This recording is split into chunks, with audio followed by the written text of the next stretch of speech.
J'ai le plaisir de recevoir deux personnalités qui nous offrent un film vers un climat artificiel. Et alors, parmi les acteurs de ce film, il y a Jacqueline Roche. Bonjour Jacqueline. Bonjour. Ravi de vous accueillir. Vous êtes journaliste et photographe professionnel. Votre travail vous a amené à regarder le ciel fatalement, puisque quand on est photographe, on regarde ce qui se passe là-haut. Avec le temps, vous avez constaté que notre ciel était de plus en plus voilé et de moins en moins lumineux. Un constat qui vous a entraîné sur cette enquête finalement, puisque c'est un film d'enquête. Et puis à ma droite, on a Patrice Ternu. Bonjour Patrice. Bonjour à nouveau. Qu'on avait eu le plaisir de recevoir, mais pour un tout autre sujet, sur les Celtes et l'Égypte. On y reviendra peut-être un de ces jours. Dans tous les cas, ça avait été une magnifique émission. Je suis ravi de vous avoir sur ce terrain, celui de la géo-ingénierie. Voilà, vers un climat artificiel. Je vous avais dit, vous qui nous regardez, que ça bousculerait bien sûr vos idées, préconçues ou pas. En fait, on a la sensation que l'homme, en tout cas les dirigeants, ont compris que la planète telle qu'on la vivait aujourd'hui, elle était pas en bon état, et que finalement ils vont essayer de la changer. Au lieu de changer son comportement, l'homme va essayer de changer la planète. En fait, c'est ça. En gros, c'est ça. À peu près. À peu près, mais ça paraît complètement dingue. Il a quand même l'homme un orgueil phénoménal quand même. Oui, il y a une espèce d'inversion des valeurs. Oui. C'est-à-dire que la nature. Oui. Il y a une image c'est-à-dire que l'homme, avant c'était les dieux qui étaient infinis, l'homme se sentait relativement petit par rapport à l'immensité de l'univers.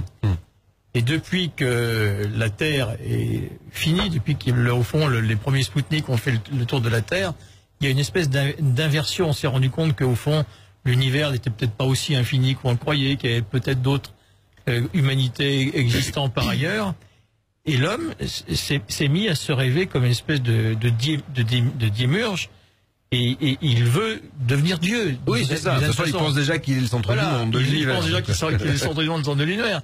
Donc il veut aussi une planète à la mesure des apprentis sorciers qu'ils sont. Ceux qui vont vers cet état. Je parlais des conséquences et les dangers de cette manipulation du climat. Quels sont-ils et quelles sont-elles? C'est comme les pesticides, il faudra peut-être 60 ans pour qu'on sache exactement. Parce que là, on a la sensation que c'est un gros danger sanitaire. Ce sont des nanoparticules. Les associations disent, il y a beaucoup d'associations, et j'ai pas du tout, ce film est en fait juste pour déclencher un questionnement. Ça n'a pas du tout la prétention de faire le boulot des associations. Les associations disent que ce sont des nanoparticules d'aluminium, barium, strontium, avec beaucoup de preuves. D'accord. Donc on risque d'avoir quand même aussi des conséquences, vous le dites, sur l'acidification de notre corps. C'est quoi ça, l'acidification de notre corps? Alors ça avait été déjà mis en évidence par Allègre. Il avait été d'ailleurs défoncé par la presse. Complètement. Et ses collègues. Voilà. Après d'ailleurs que l'Académie des sciences ait finalement lui donné partiellement raison, parce qu'ils se sont tous mis d'accord. Sauf que aucun média n'a dit qu'il avait raison. Finalement. Mais aucun média n'a dit qu'il avait raison. Ils l'ont bien lynché et puis voilà. Alors sans rentrer dans des explications qui seraient un peu lents de détailler, c'est l'augmentation rapide du CO2 qui provoque ces désordres. Et les eaux, notamment les océans, vont absorber une grande partie du CO2 qui a été émis en l'absorbant, et quand la saturation est obtenue, automatiquement les eaux abaissent leur pH. C'est une réaction chimique qui est parfaitement connue, et donc augmente l'acidification. Et donc plus le cycle de l'eau s'accélère, plus les eaux s'acidifient pour compenser une partie de cette accélération. Mais pas simplement les eaux des océans, les eaux des rivières, les eaux des mares, les eaux des bouteilles que nous buvons, et en fin de chaîne, l'eau du corps, avec tous les désordres que ça peut entraîner, quoi. Exactement. Alors, la vraie problématique, c'est que quand on a une piscine et que le pH a un problème, on met des produits et ça remonte. Voilà, ça remonte. Sauf que dans les océans, c'est pas si simple que ça. Mais c'est ce qu'ils veulent faire.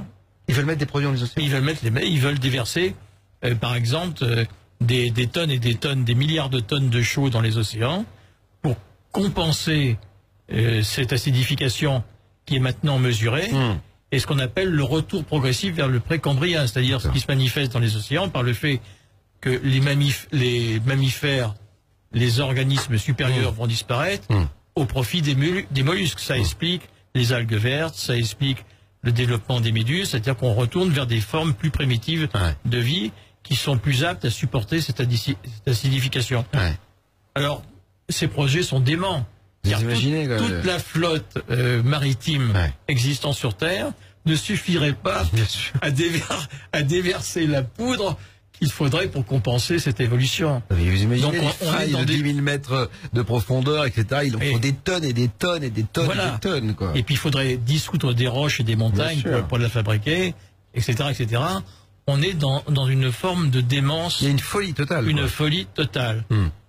Donc comme on peut difficilement penser que ces experts si sérieux et si sages soient totalement fous, il faut bien penser que quelque part, il y a d'autres projets.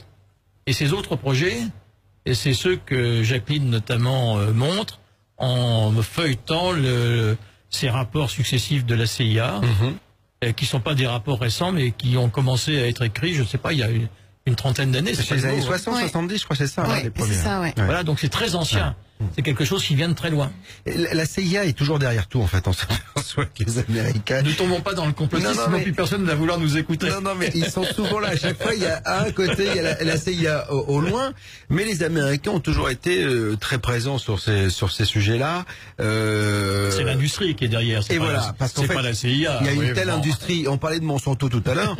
Il y a quand même quelque chose d'absolument dingue. Et on l'a vu dans le film de 13 minutes, la bande-annonce là. C'est qu'en fait, Monsanto a investi dans une société de météo, enfin d'annonce de prévision météo. Donc du coup, c'est plus Météo France aujourd'hui, même si on annonce Météo France à France 2 par exemple, c'est plus Météo France à Toulouse, par exemple, qui donne les prévisions. Ça passe par l'Angleterre. Le film s'appelle Vers un climat artificiel. Vous avez... Avec un point d'interrogation. Avec un point d'interrogation, bien sûr.